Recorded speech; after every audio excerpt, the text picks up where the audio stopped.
Who are the most exciting teams for Dynasty Fantasy Football pre-NFL Draft? We're going to be getting into that and more today on the first episode of the Optimus Dynasty Fantasy Football Show.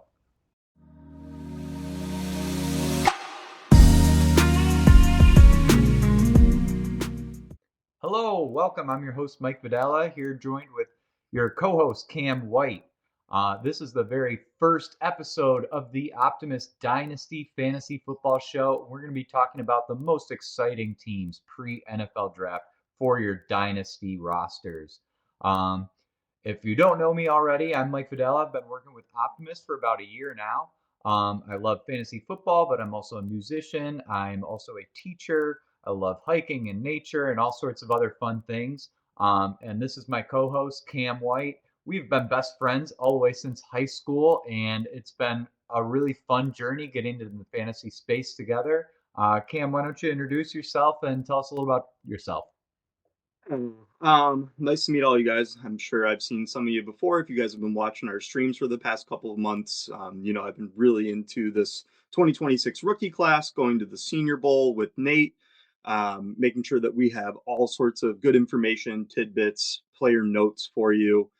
Follow me on Blue Sky, White Heat FF, over on Blue Sky to get more of this information. We're releasing a lot of extra videos and content over there.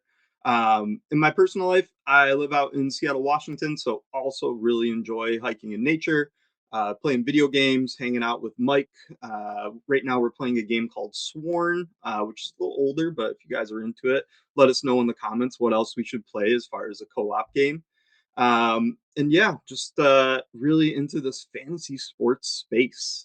Been doing it since 2001, starting with the family home league. And then Mike and I have actually been in a league together for, what is it, almost 20 years, We're 22 getting close years. to 20 at this point, yeah. Yeah.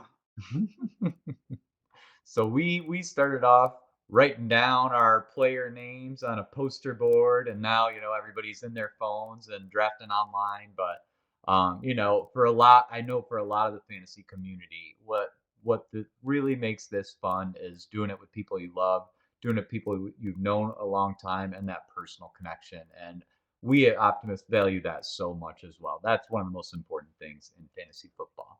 All right, we're going to get into the meat of the show here, but first we should definitely do a shout out for our Optimus tools that are just now being released. So if you're making off-season moves, trades, rookie drafts, or even if you're playing some Debbie, Optimus Tools grades your entire roster by position, so you know exactly where you're strong and where you need help. It syncs with Sleeper, ESPN, MFL, and Yahoo, and every player value adjusts to your league scoring settings. It's at tools.optimus. It's at tools.optimusfantasy.com, and the link is in the description of this video. Use promo code Dynasty Wins for, I believe, you get a week free of the Optimus tools. Really cool stuff. I've been messing around in there a lot lately.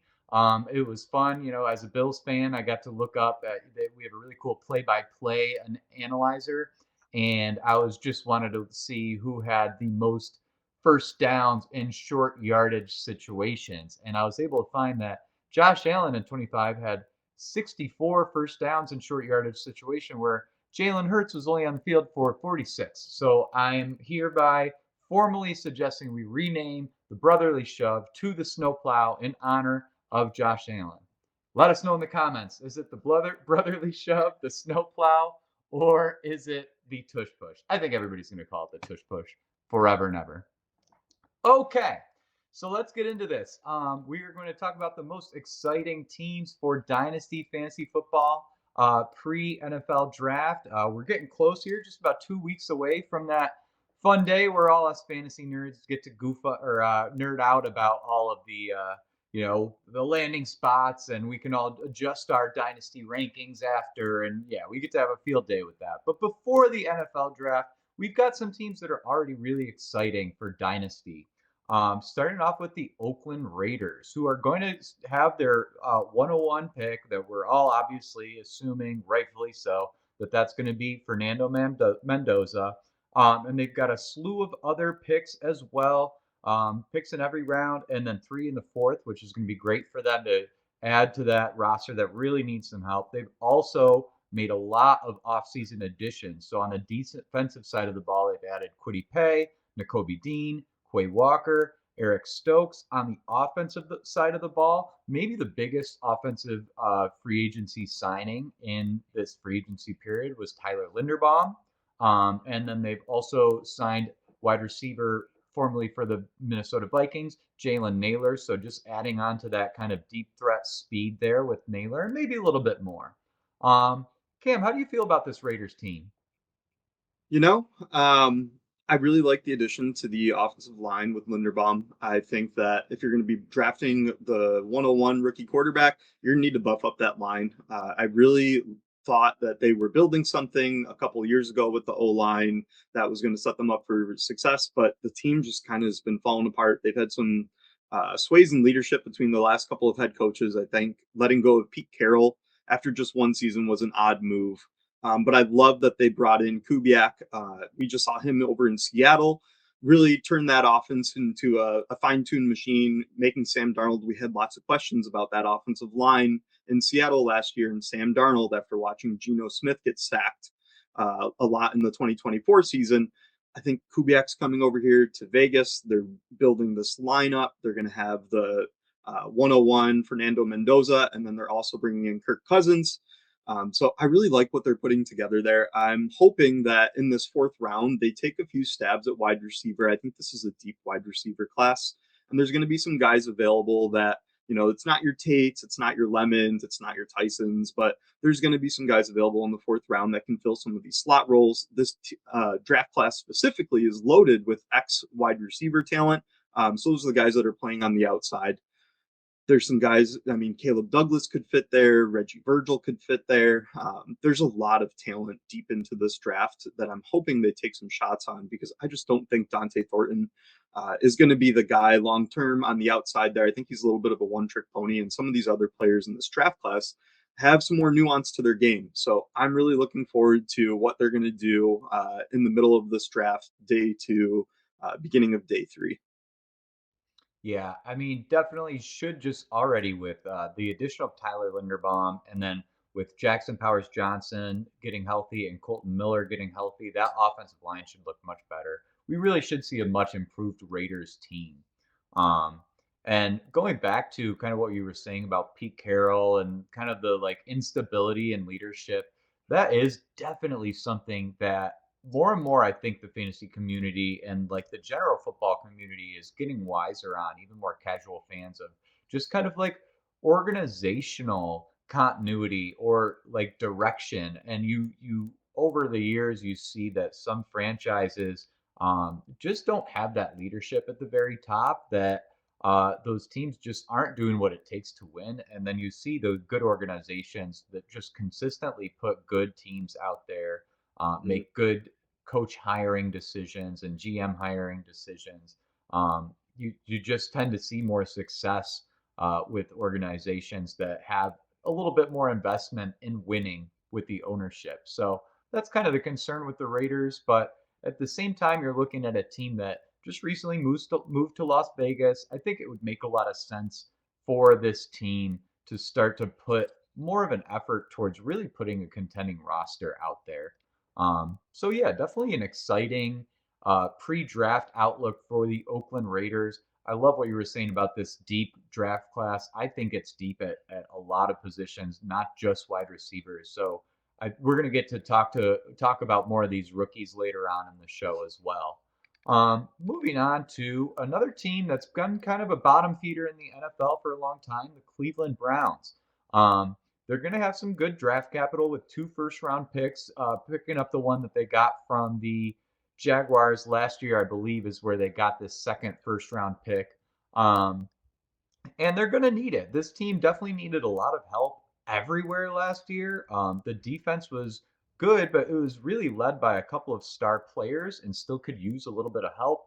And the offense just really was not, did not look good. Now, for me personally, I think that the Shadur Sanders saga really hurt this team in terms of direction. And I'm actually higher than most on Shadur Sanders. I think he is good enough to be a low-level NFL starter one day in his career. I wasn't advocating for him starting out of the gate, but I would have probably ranked him above Dylan Gabriel.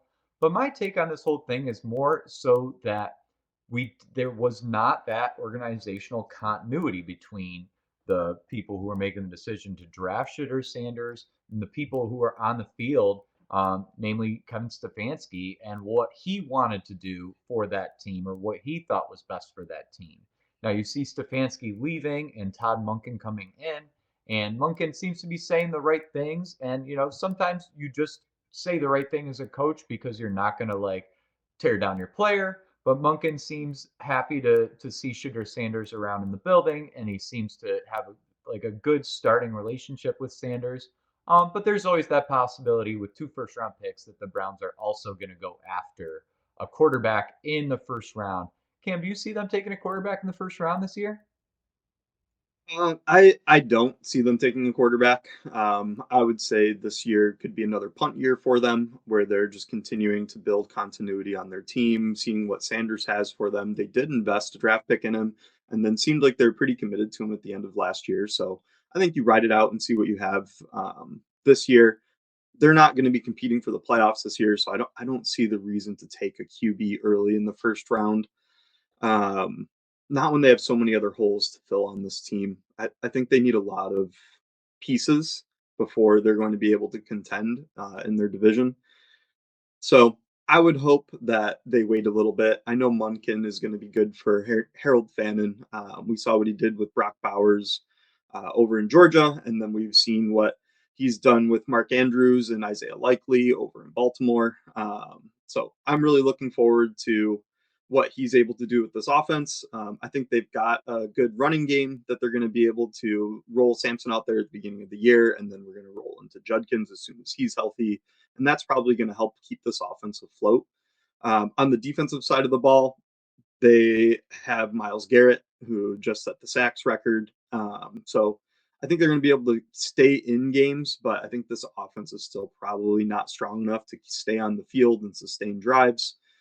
So fantasy production wise, I'm not very hot on what they have on this team aside from Judkins, which in Dynasty, like you want to be buying Judkins right now. He's going to be coming at a little bit of a discount because of the injury and the uncertainty around it. But in my opinion, I have him as like a top 12 back in Dynasty. So you want Judkins. And then also, if you can get Sampson for cheap, maybe you're throwing out a third rounder so that you have him at the start of the season. I would definitely recommend doing something like that. Yeah, I'm also not opposed to Jerry Judy because he's just going so late in drafts. I do feel like he's going to provide some value with both of these teams, with the Oakland or the I always say Oakland, with the Las Vegas Raiders and with the Cleveland Browns. These are both teams to invest in if you are a rebuilding dynasty team. Um, it's kind of a good opportunity when you're investing into theoretically bad teams as a Mhm. rebuilder, because that is where you can find a lot of value. And especially both of these teams are exciting because the players you're going to invest in are young players. You're looking at Harold Fannin, who I think is only 22 years old, or Quinshon Judkins, I believe, is the same age. Fernando Mendoza is another young player that you're going to be investing in. If you're looking at the Raiders, actually, they've got Brock Bowers, Mendoza, and Ashton Genty are all under the age of 24.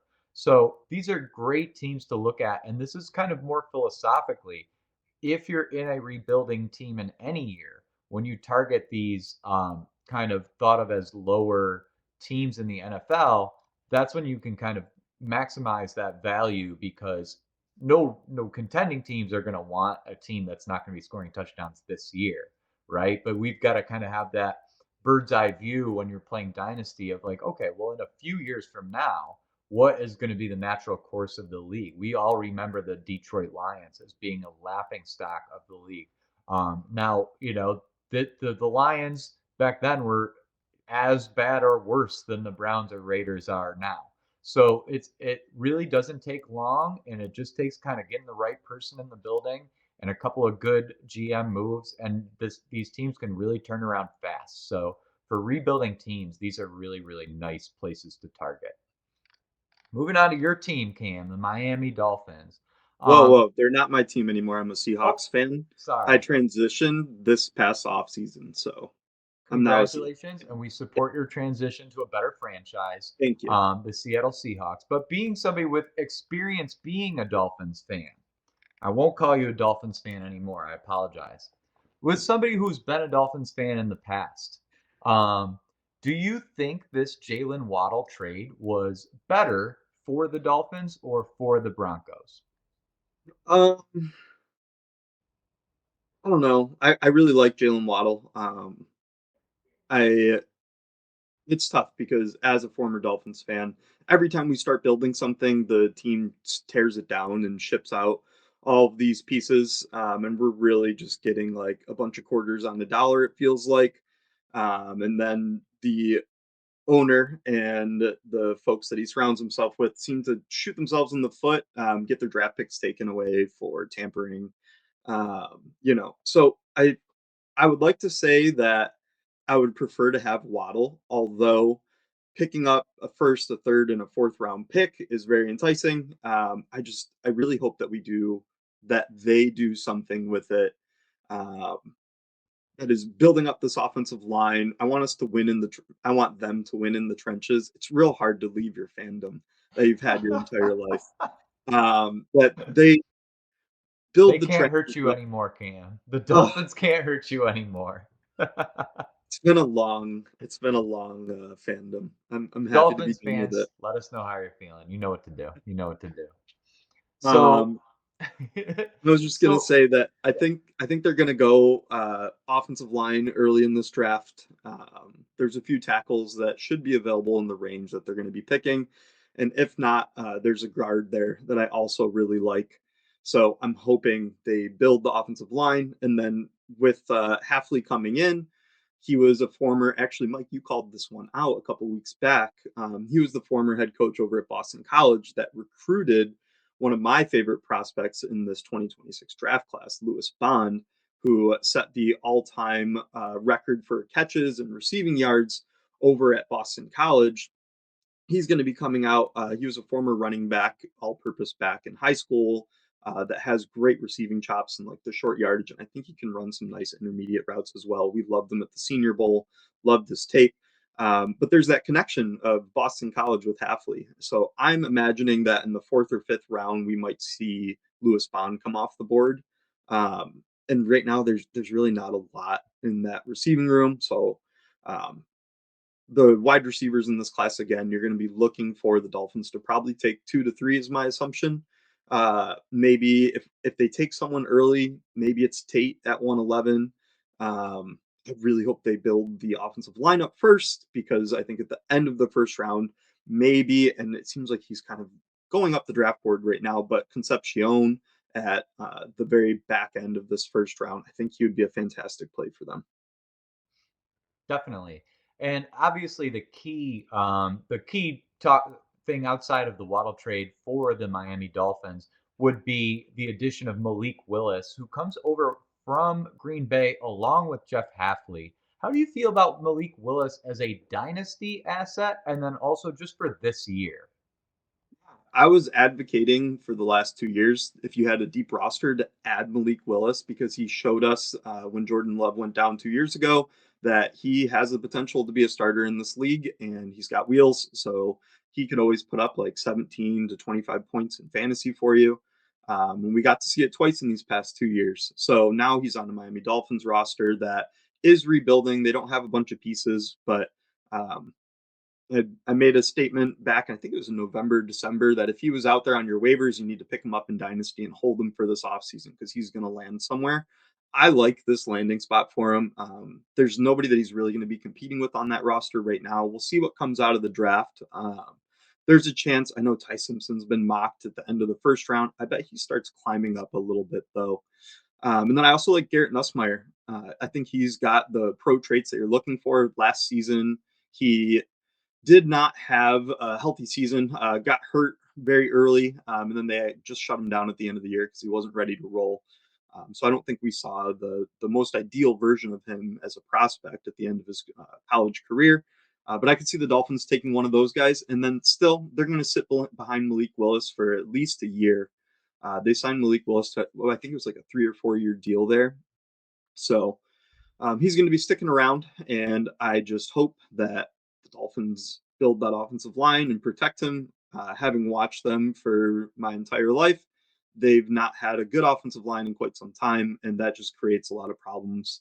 Where we saw Tua was the most sacked quarterback, even going back to like Jay Fiedler and some of these other guys that led the league in sacks or sacks taken. They just need to build this offensive line. Definitely. And the Dolphins do have a slew of draft picks. We'll just go over them really fast. They have 2 picks in the first round. They have their second round pick. They have 4 third round picks, and then a fourth, a fifth, and 2 sevenths. So they're going to be able to get some high end talent, or at least maybe some B level talent that they can use in that first and in that third round where they've got 4 picks. That's just really nice draft capital to work with. So you just got to hope that they make the right decisions there. Now, going off of what you were saying about Malik Willis and how you were kind of saying the time to get Malik Willis was really earlier before he signed with the Dolphins, or maybe even midseason last year.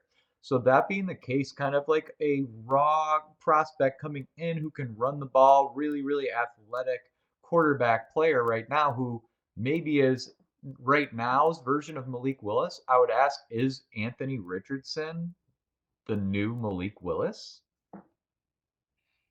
I love Anthony Richardson. I think you should be buying him.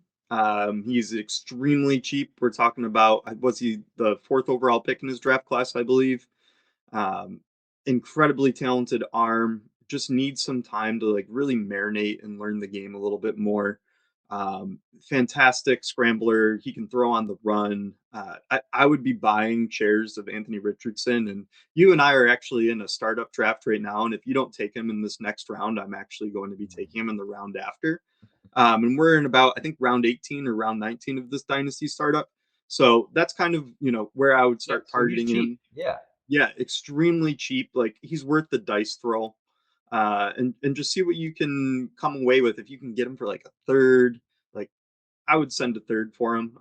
Taylon Green in this rookie class is going at like the end of the third, start of the fourth, and Anthony Richardson is a much better prospect than Green. Yeah, definitely. Yeah. So go out and get your shares of Anthony Richardson right now while he's cheap and you can scoop him out of the free agents or for like a 4th round rookie pick. Definitely worth a shot just to see if he gets into a starting role, you're going to be able to flip that into a second really fast, or you just keep him for the ceiling because there is an unreal ceiling with these quarterbacks that have the rushing upside. Mhm. So we kind of talked about 2 teams that are great for rebuilders to invest in, and then the Miami Dolphins is more of a kind of like middling team where you're kind of making some investments to potentially flip, or you're waiting until this NFL draft to see kind of how where the cards all fall for the Dolphins. Now, for contending teams, I think one of the most exciting teams right now is the Kansas City Chiefs. So the big addition for the Chiefs was Kenneth Walker. And he is going to be a guy that I think we're going to see in redraft is going in the first round by the time we're getting into redraft season. I support that fully.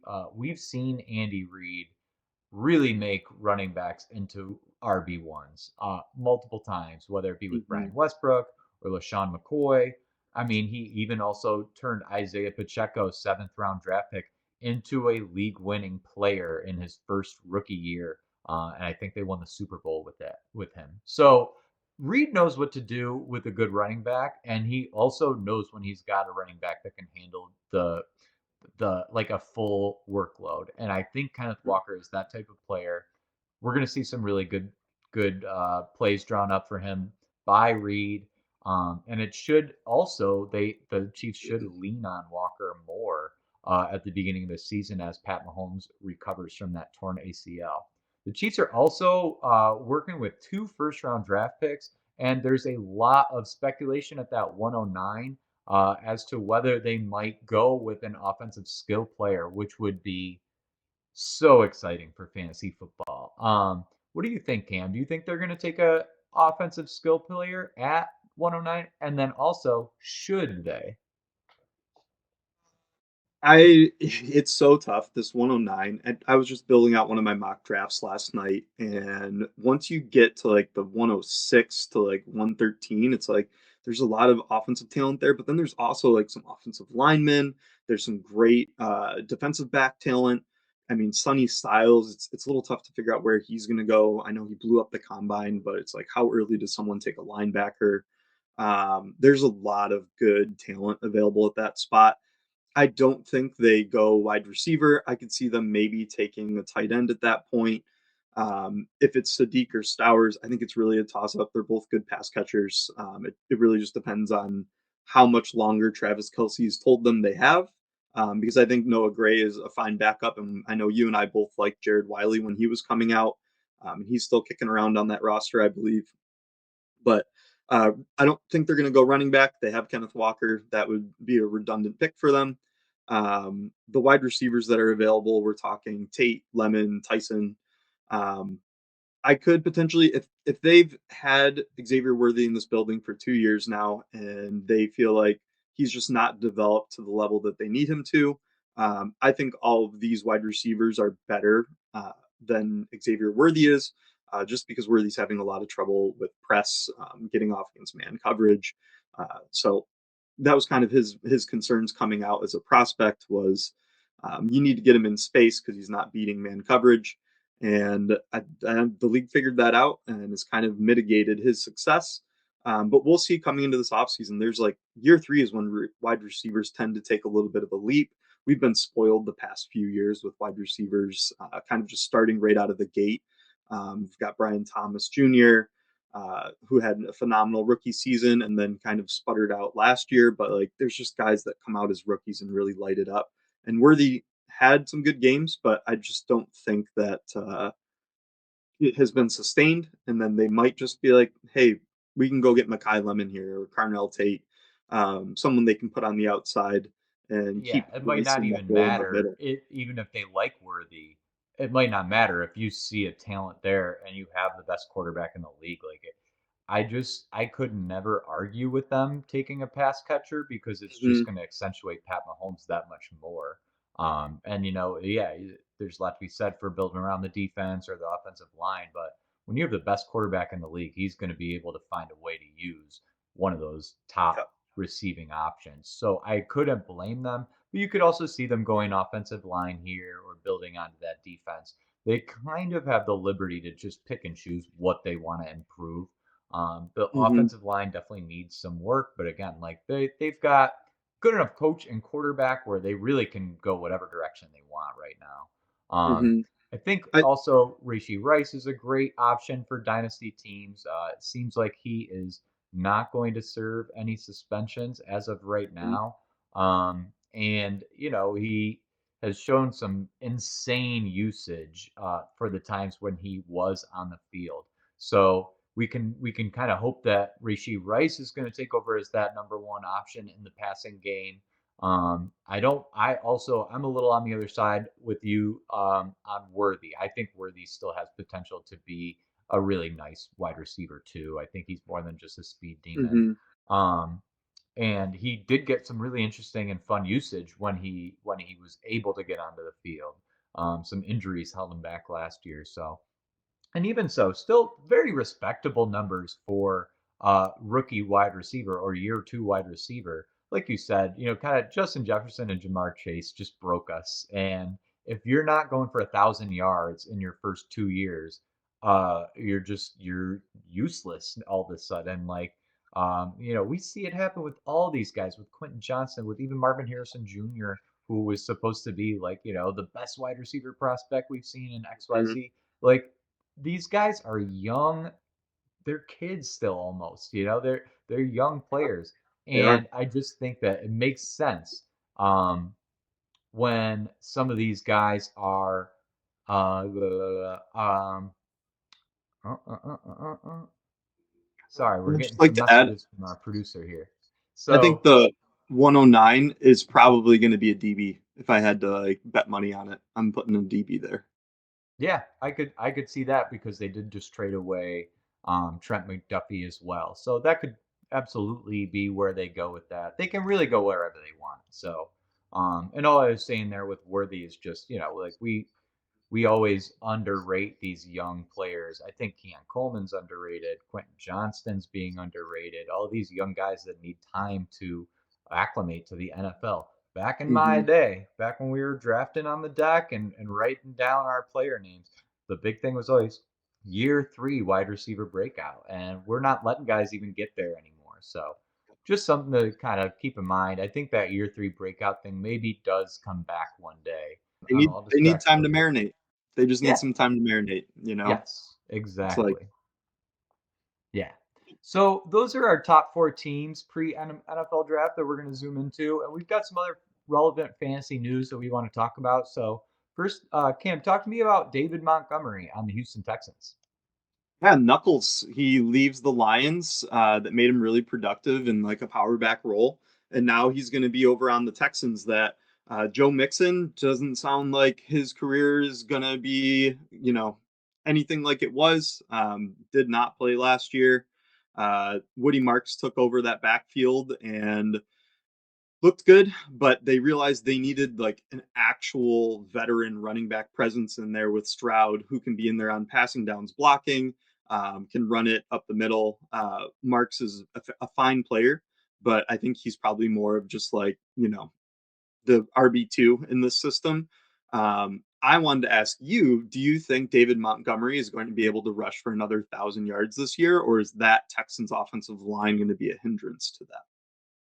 I don't think it will be the offensive line that determines it. So I think that Montgomery has the skill and capability to rush for 1,000 yards, even with a poor or middling offensive line. But I think ultimately it's going to come down to just the opportunity. Um, it's just a 1,000 yard rushing season is really hard nowadays to accomplish because all Mm, these NFL teams they just want to split that share a little bit more. And I think that's a reasonable thing for these teams to be doing. Now, I think 1,000 combined rushing and receiving is totally in the picture for Montgomery. I tend to think that he will end up in a workhorse role if they don't add into this backfield. I don't think Woody Marks really can compete with Montgomery at any aspect of the game. I just think Montgomery is better. He's better as a pass blocker, pass catcher.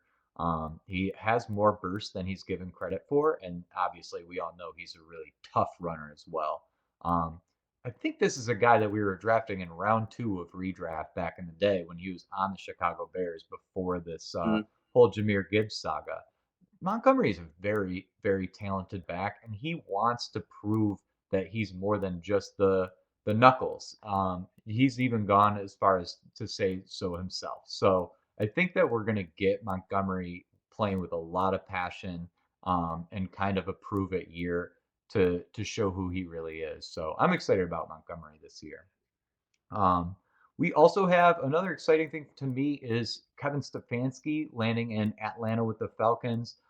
This Falcons team is such a fun fantasy football team because you really know where the ball is going. It's going to go to Bijan Robinson, Drake London, and Kyle Pitts. And I think all of these guys, the sky is the limit under Stefanski. Stefanski kept some really bad Cleveland Brown teams afloat and kept them competitive in games, really when they had no business being competitive. I think he's a pretty bright offensive mind, and I think it's totally the biggest benefit factor in this is going to be Kyle Pitts. Stefanski's offenses frequently are targeting tight ends way more than other NFL offenses. They're setting tight ends up on screen plays and just finding usage for these guys. And Kyle Pitts, we know the talent. We know this guy is an athletic freak. He's still young.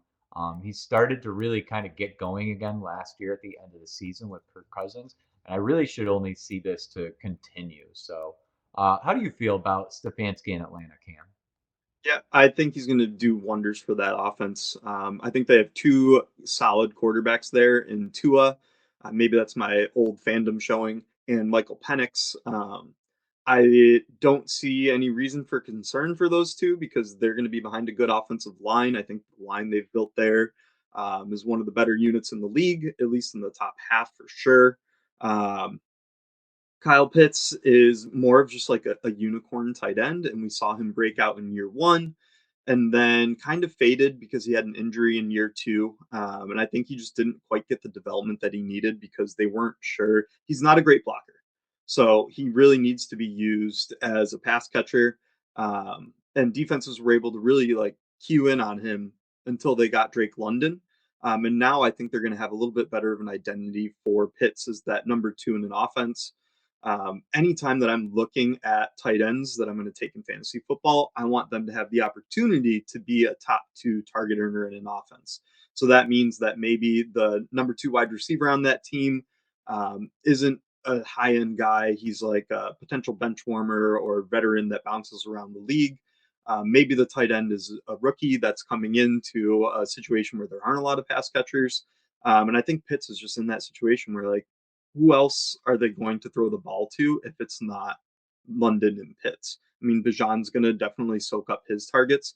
But as far as like down the field presences, it's going to be Pitts. And I think Stefanski's even come out and said that he knows a thing or two about scheming up tight ends. That's a little bit of a nod that we need to start paying attention to Kyle Pitts. If you didn't catch on last year, he had another fantastic season. So that's two under his belt now. And now he's got the ideal coach to give him a third. Definitely. And we've got a couple of players here who are still free agents, all wide receivers here. So just maybe pick one of these guys to talk about, Cam. We've got Jauan Jennings, Deebo Samuel, and well, those two are free agents. And then you could also, if you want to, choose to talk about AJ Brown, who we know pretty much now at this point that he has no interest of being on the Eagles. So he could end up somewhere new as well. So which one of those players is the most interesting to you right now? Yeah, for me, it's Jawan Jennings, just because I know he's got a little bit of a reputation in the league as maybe not being every player's favorite cup of tea. But he's a really big, strong, physical wide receiver, and he's a great blocker. So as we're seeing teams move away from like all these slot options and really spreading out the field, and we're seeing them go to multiple tight end sets, I think Jawan Jennings really fits into that kind of scheme well, where he could be like your wide receiver two that you have out there. Move him a little bit closer to the line and like run some really fun offensive sets out of that because he's got really strong hands. He's a good route runner. Um, I don't think that he's like by any means like a top 24, top 36 wide receiver, but he's going to be one of the guys that coaches love because he gets in there and does some of the dirty work. So I'm excited to see where he goes. There's some teams that, I mean, the Miami Dolphins are one of them that need talent at wide receiver. The Dolphins head coach also mentioned that they're building this team to win in December, which is kind of a nod to, hey, we're going to run the ball. We want guys that play close to the line of scrimmage here.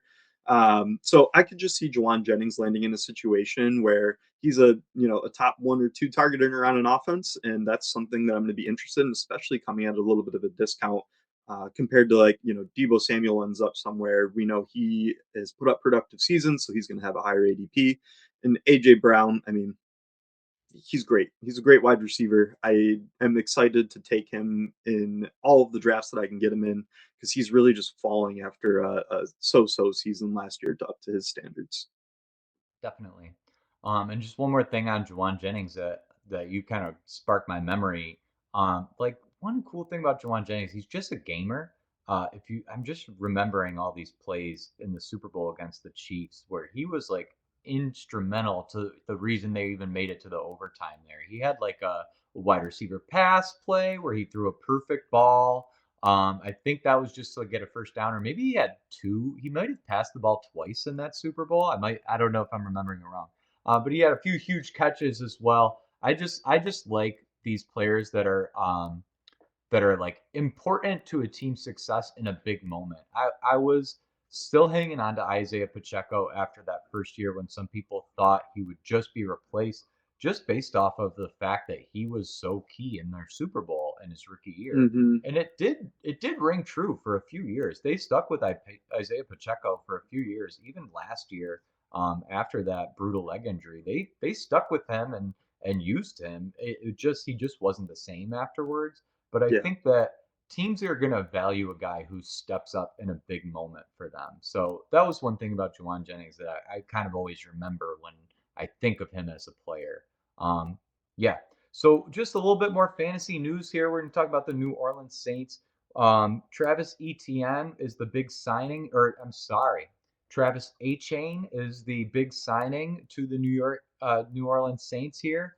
How do you think he's going to do under Kellen Moore? I'm so excited for A-Chain under Kellen Moore. Moore is an offensive guru. Really, I mean, I think we saw it last year where he left the Philadelphia Eagles and then that offense kind of struggled to get going.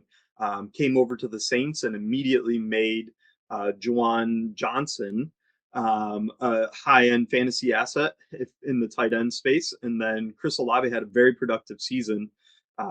We saw Devin Neal at the end of last season come to life a little bit and give us some startable RB2 weeks. And now A-Chain is going to be running behind an offensive line that's going to be getting healthy this year. I really like that unit that they put together. And I think that they're just going to have the opportunity to scheme up some really fun looks. The offense is going to be exciting. Tyler Shaw is going to be able to really get that offense up and down the field. The defense is great. I mean, I actually think this is going to be one of the teams that I'm buying a lot of pieces in. Not entirely sure what is going to happen for their like wide receiver two there. One of the guys that I like outside of Devon Bailey is Bub Means. And Mike, you know, I'm one of the subscribers to the Laquan Treadwell Stefan Diggs hypothesis, which if you guys aren't familiar with that, if you're not on Reddit, the user Brun Sidon, sorry if I'm mispronouncing that, he goes through every single offseason and reviews all of the upcoming prospects' social media posts to see how many posts they make working out versus how many posts they make entirely. And Bub Means in his rookie year coming out, 21.2% of his social media posts were of him working out, which was the second amongst wide receivers in that class, only behind Jaylen Polk. Essentially, what this Treadwell-Diggs hypothesis is telling us is these guys are workout warriors. They're doing the work in the off season. And you want guys that, I mean, they don't need to be posting on social media, but you need the guys that are putting in this effort. And if they're showing you they're working with specific trainers that are pushing out high end talent, like you want to be paying attention. So the Treadwell-Diggs hypothesis, as soon as I start looking for some of these like gems that are hidden in the dirt a little bit, I like to always reflect on this and say like, okay, this guy is someone that's working at his craft. They're not taking any days off. They understand the grind of being an NFL player. So I'm looking to target them anytime I can, especially when they're coming into super low value. Where like you can pick Bub Means off the waiver wire right now. He probably still IR eligible if you could have grabbed him last year and toss him on your IR. Just see what happens there. This year, this hypothesis analysis is not out quite yet, but following the 2026 rookie class, being really close to it, watching all of the players on their social media myself, Cyrus Allen is actually working out fairly often. I feel like every day he's posting 3 to 4 workout videos. And he's a Cincinnati Bearcat that we got to see at the Senior Bowl. We got to talk to him as well. So the interview's up on our page over on YouTube. You can also find it on Instagram, TikTok, really whatever social media platform you're on. If you just go find Optimus Fantasy, you can watch our interview with him. And then also some of the highlights that he was making over the course of the Senior Bowl. But he's a fantastic route runner, and I'm going to be targeting him just solely because of this Treadwell-Diggs hypothesis. Because you want the guys that are working out and are in there putting in extra days. Just so many people out there doing such cool research. I mean, you've got Treadwell-Diggs hypothesis. I always love the Coach Speak Index guys. That's Yep. a really cool, just really niche type of analysis that really does play into your fantasy football. And you don't necessarily have to, it's kind of intimidating. There's so many different things out there. But just kind of being aware of what's out there really does help you be a smarter manager of your fantasy football teams. And if you guys want to know where Cam has Cyrus Allen ranked amongst wide receivers or in this rookie class, you can go to the tools.optimusfantasy.com website and you can see his rankings there. On the topic of some rookies here, Cam, I was reading some of your write-ups a while back, and you wrote that the hype is warranted on Kenyan Sadiq. Talk to me a little bit about why. Yeah. So when you're looking at the top tight end prospects in this draft class, you're going to hear Sadiq's name. You're going to hear Eli Stowers. You're probably going to hear like Justin Jolie. You'll probably hear Tanner Koziel. And then the other name up at the very top of this list is Max Clare of Ohio State. Um, of these guys, I think Sadiq's the best blocker in the group. And then if you're following along, you're watching Dynasty content at this point of the year, he blew up the combine and was already the top consensus tight end prospect. Some people might have Stowers up there as well because he is a really good route runner and pass catcher. But Stowers is just not a good blocker. And you can put Sadiq out there right now and have him in line, and he'll do a serviceable job. When you're watching the tape, he's obviously an electric athlete. He's got really good start stop. You probably want him working across zones, sending him on some of these like crosser routes, sending him deep. He can run, split that seam because he's got incredible speed. Great hands at the tight end position. Does leave his feet a little bit and doesn't immediately turn into a yak monster, but as soon as he's got the ball in his hands, he's really tough to bring down. He's kind of rocked up at 6'3". I think he checked in at like 240, 246. So Kenyan Sadiq, he's one of these prospects that he ran, what was it, a 4.37, a 4.39, just an incredible 40 time for a tight end of his size. And if he lands in the right offensive scheme, that's going to be using the tight end as more of these NFL teams move to multi tight end sets. I just really like the potential of Sadiq to be a league winner for you. Be patient. If you're taking a tight end early, you always want to give them a few years to get acclimated to the league. There's a ton to learn, not just outside of like new playbooks and getting used to like the speed of the NFL, but also like they're required to do a lot more than just the football stuff. There's all sorts of off-field things that they also have to be participating in. They do a lot in the communities. So moving to a brand new city, there's a lot that these players need to learn. And tight end's a really tough position because you're asked to block these incredible athletes on the defensive line and understand all these blocking concepts on top of also figuring out how to run routes against more athletic defensive personnel. So be patient. I really like Sadiq the player. There's a good chance that he lands in a situation where he can put up year one stats. But if he does not, be patient with him because tight ends, it takes some time. Trey McBride didn't pop in year one. It wasn't until year two that we really see the Trey McBride that you can watch back in his 2025 tape. Yeah. And I'm one of these managers where I am gonna eat up all of these hyper athletic players. I don't care if the skill is not there necessarily with some of these other guys. Mhm. I'm willing to take those shots. So I'm not reaching on players like Kenyon Sadiq, but when he comes to me at value, I'm very happy to take a player like him. But I'm also the guy who's going to draft Taylon Green late in my rookie drafts, who drafted Anthony Richardson early or Quentin Johnston early, right? The Quentin Johnston thing's gone a couple different ways, but we also took Kyle Pitts very early in some Mhm. startup drafts. So just depending on what kind of dynasty manager you want to be, you can be somebody who swings for upside, takes these hyper athletic freaks and hopes they figure it out. Or you can be one of these managers who's like, no, you know what? I want these guys who have very refined skills. And obviously, the sweet spot, if you have both, that's great. Mhm. Cam, you've done a ton of research on these rookies. Could you maybe give me a few of your favorite players in this year's rookie class? Yeah, I can talk to you about a couple of the guys that are going to go a little bit later in your rookie drafts. I feel like everybody knows like Love. Everybody's very familiar with Sadiq, Tate, Lemon. But a couple of guys that I think you need to become more familiar with is Skyler Bell, the former Yukon Husky. Pulled in over 100 catches this past year. Very, very smooth route runner. Can get open with his feet versus his hands or his physicality. And then once he's got the ball in his hands, he's actually very evasive and tough to bring down. Does catch with a wide hand placement, but that like really hasn't been a problem for it. Similar to like Terry McLaurin, where yeah, maybe the hand placement isn't good, but every other part of his game is in the top tier of this rookie class, in my opinion. So anytime a guy's able to pull in 100 catches in college, like you want to pay attention because that is extremely tough to do in 12 to 13 games.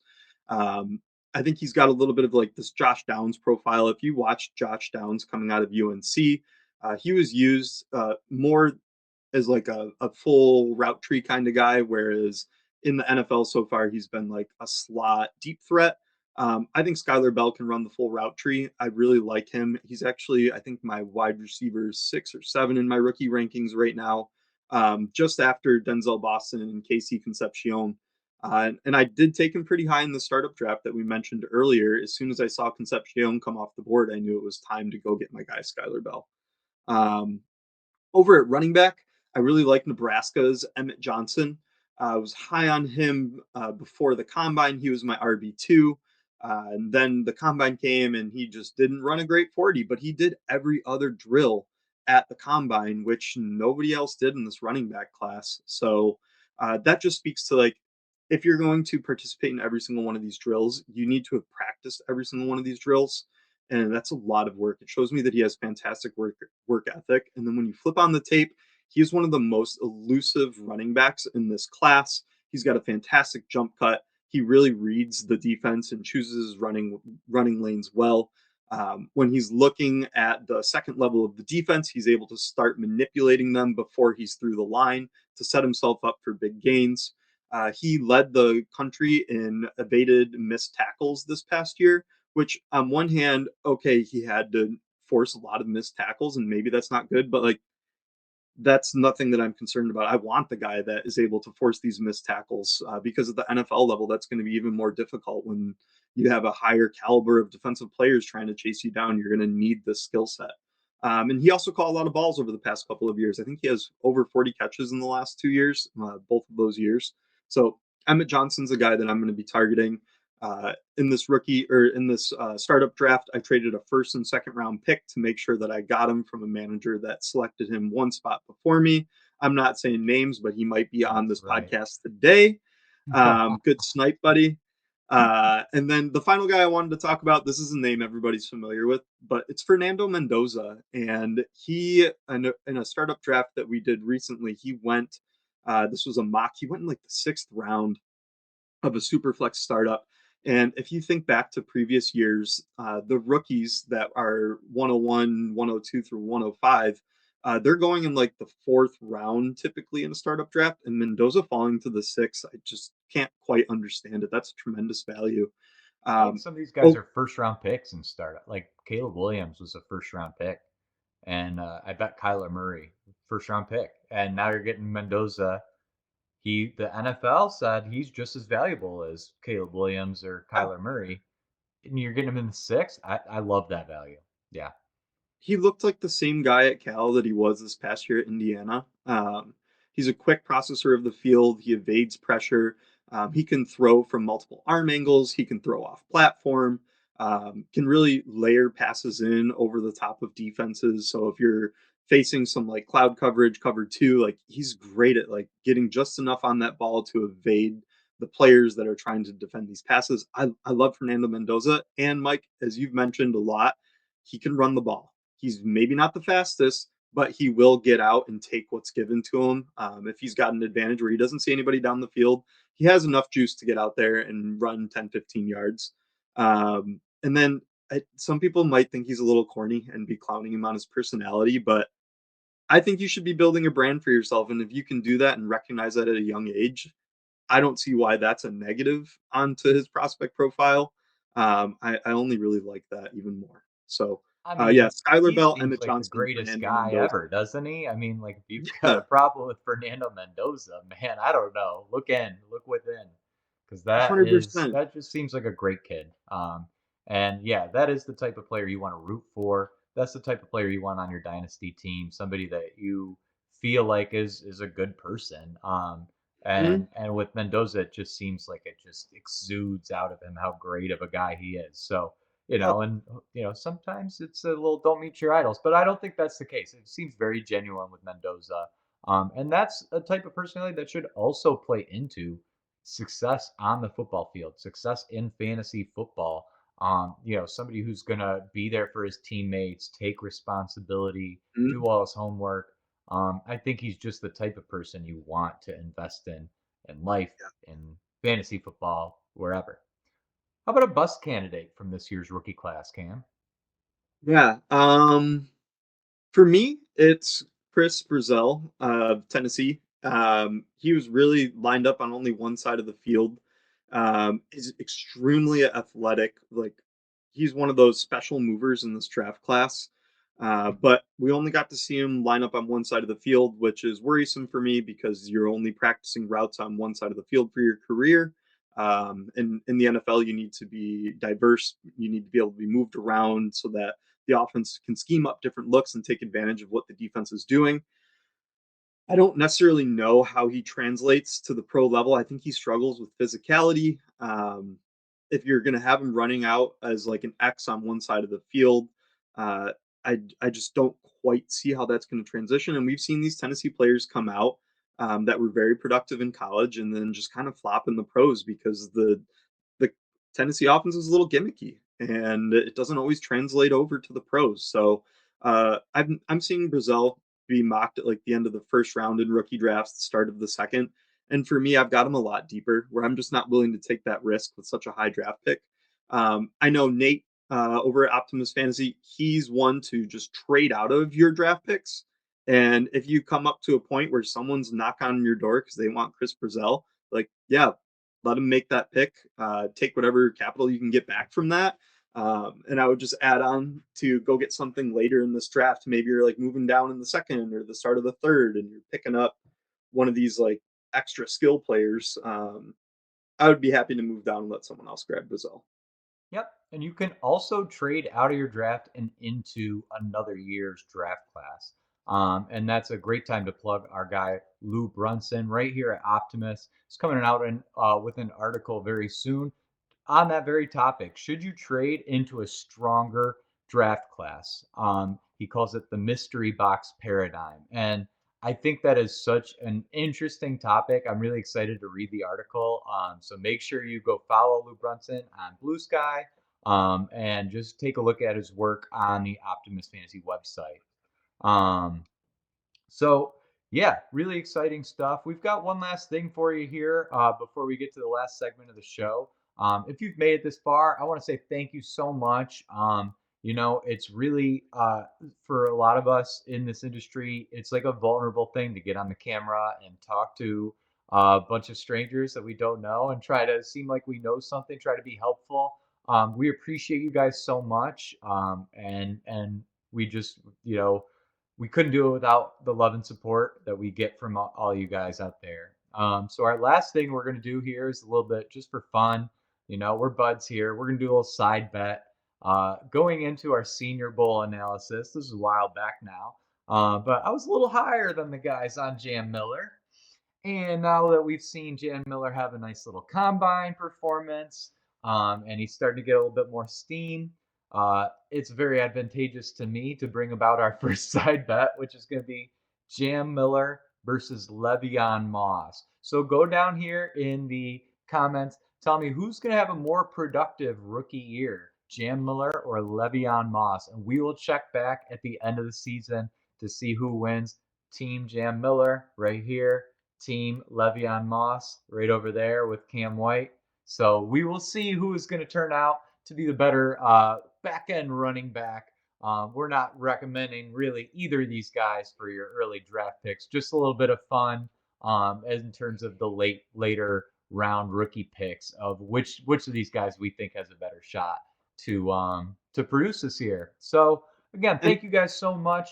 Check wait, out real quick, Optimus Fantasy. What's up? I would like to just add we don't have anything on the line for this side bet. So like, should we put something on the What line? should be Maybe on the like line? Yeah, I tell think I us. think we should put push-ups on the line. I mean, knowing you and I, we bet Oh, push-ups okay. all the time. I, I So I'm gonna bet 20 push-ups that Le'Veon Moss has more fantasy points this year than Jam Miller. all right. Well, you heard it here first. The loser of this bet has to do 20 push-ups. This is an old time tradition of Cam and I. We used to do pull-ups over games of 2K. So now we're gonna rip some push-ups. Whoever loses this side bet here. We'll have more side bets, more rookie talk, more NFL talk, in the future for you guys. But now it's time for our last segment of the day. We're going to bring in our boss, Nate Polvo, to let us know what we got wrong. What's up, guys? This has been a great episode. It's been a pleasure to listen producing your first one. Mike, I think you know this. You called Vegas, Oakland twice. You caught yourself the second time, so kudos for that one. You spelled Jauan Jennings wrong on the show sheet. Just telling you, it's Jauan, Jauan. So just wanted to let you know, just get that right next time. Grammar, right? I don't know if that counts, man. That wasn't in the show. Look, dude, you didn't mess up a lot. I noticed it too. That, okay, right? Mike, you did catch yourself saying Etienne wrong, so kudos to that. You said Etienne at first. It's going to be an adjustment. And Cam, I don't always trade my picks. No, not always. Like, I do save some of them. A great show, guys. Fantastic. We love it.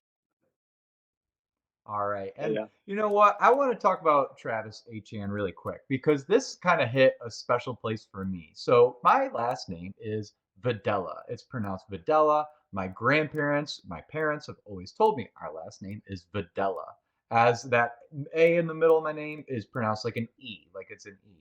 And nobody's ever been able to get it right. The most common one I get is Vidalia, like the onion. It's not Vidalia. There's no I in the name. And when you have a commonly mispronounced last name, you get to a point in your life where you just adopt the wrong pronunciation. At a certain point, I just catch myself saying my name's Mike Vadala or Mike Vadala. That is not how you say it. But after a long time, you just kind of give up on telling people the right way to say your name. So I'm here. I'm going to be the one out here to be the biggest Travis Etienne supporter and just say, look, man, people want to be called what their real name is, and there's nothing wrong with that. So I'm going to try my best to pronounce Travis Etienne's name correctly, and I'm going to stand by his right to tell us the way to say his name. So again, thank you so much. Cam, you got anything you want to say for our very first Dynasty podcast? Yeah, like, subscribe, hit that notification button somewhere, wherever that thing's at. I just want to shout out all the people that have been paying attention to this. There's a lot of people from Blue Sky that have been joining our mock draft Mondays. So if you guys haven't, if you're watching this for the first time, you haven't been on a mock draft Monday, on our Blue Sky account, we post the link to come and draft with us every single Monday. We've got a lot of folks that are recurring guests for us. Just wanted to thank you guys. You guys are fantastic in the chat. I always love chatting with you guys every Monday. Hearing your thoughts, whether it's a rookie startup, a dynasty startup, no matter what it is, I just wanted to say thank you. I really appreciate you guys always engaging with us, and all the people that are from the wonderful state of Washington that joined. I just want to give you a special shout out. Go Hawks. All right. Well, that wraps it up. Thank you all. And stay tuned for more Dynasty content from the Optimus Dynasty Fantasy Football Show. Thank you very much.